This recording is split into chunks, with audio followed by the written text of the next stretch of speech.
వెళ్ళినాం, వచ్చినప్పుడు వేరే రూట్లో వచ్చినాం చూడు.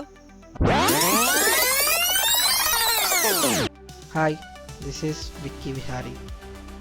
నా ఫస్ట్ వీడియో మీ అందరికీ నచ్చిందని అనుకుంటున్నా. ఇన్ కేస్ ఎవరైనా ఫస్ట్ వీడియో చూడకపోయి ఉంటే please go and watch it now. The link is in description. ఇక మనం జర్నీలోకి వెళ్దామా? నచ్చిన దగ్గరనే అనిపిస్తాం. అట్నే అనిపిస్తుంది బాబ్రు.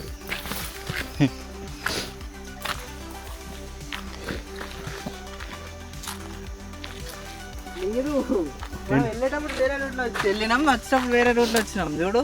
అవునా? ఇంత ఎక్కేటట్టు దిగేటట్టు ఉండనా బ్రో? కరెక్టే కదా.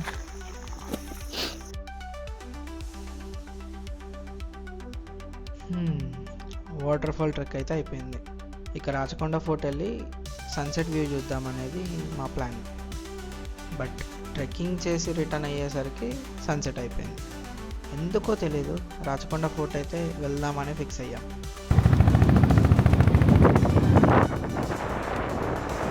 ఒక్క వెహికల్ లేదు కదా బ్రో.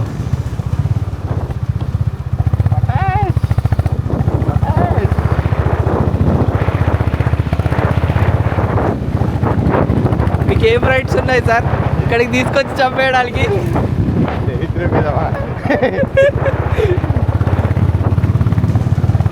ఒక్క వెహికల్ గంట, అర్ధ గంట అయితే అది ఒక్క వెహికల్. వ్యూ చూడు. అరే నాయనా, వాటర్ ట్యాంక్ అనుకున్నా.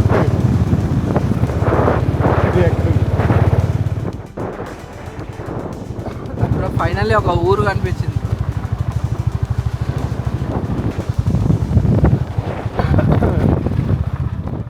చుట్టూరుగా చీకటి, ఒక మా బైక్ లైట్ తప్ప ఏం అనిపిస్తలేదు.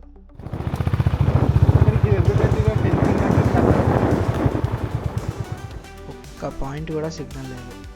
బట్ ఆల్రెడీ మ్యాప్ లోడ్ అయ్యి ఉంది కాబట్టి బతికిపోయాం. ముందు రైట్ ఉంది,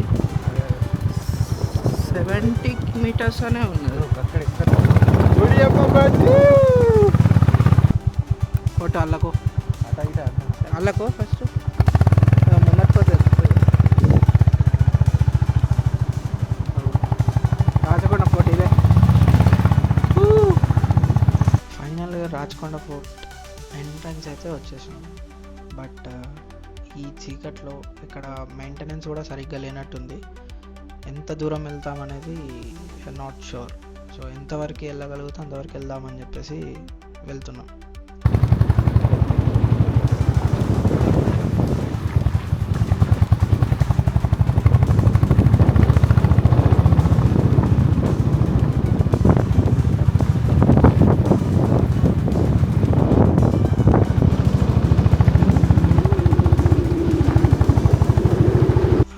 వాటర్ఫాల్ కంటే రాచకొండ ఫోర్ట్ అయితే చాలా రిస్కీగా అనిపించింది.